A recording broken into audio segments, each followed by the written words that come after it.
We've been rained on before, but nothing like this. With parts of the roof leaking, it's causing a problem, and we have no idea when it's going to stop. It's coming, homie. Yeah. I bet it's coming. Look at we're going to have to pull these kennels off because it's on the way, man. All right. All right, let's go.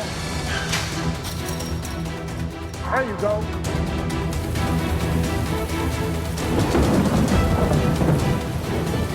Come on, Rob. Hey. Come on, Big Daddy. Hold up. Hold up. All right, there you go. Come on.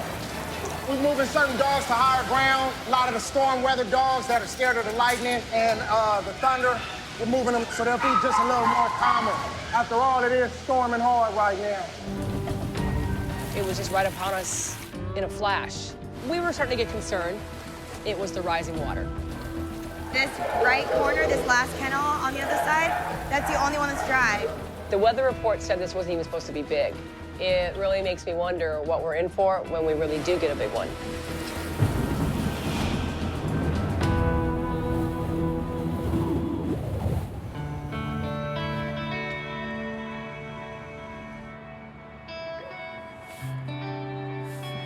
We worked into the early hours of the morning. We did get hit harder than expected. It was a good lesson because we're starting to get into hurricane season. With a hurricane, we're not going to sit here and wait till the last minute. I think that's something that definitely now has to play a part in our life to be here safely. So I came up with a list of things that we needed to get and needed to do and got right down to business. I guess there's I don't know how many sandbags are in here, but I just say we just do as many as we can. One of the most important things are sandbags. I would like to, if we get enough, I'd like to do the yard, the railroad yard. From the shade cloth? Yeah, all along the fence. It'll just send it right down into the street. Thankfully, during hurricane season, many parts of the city hand out the sandbags and sand for free. So, it's an easy fix to what could be a potentially big problem.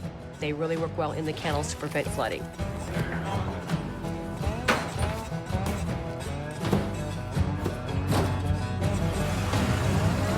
As an extra precaution, I had the guys go around the warehouse and caulk up any of the holes they could find until we get the roof completely repaired.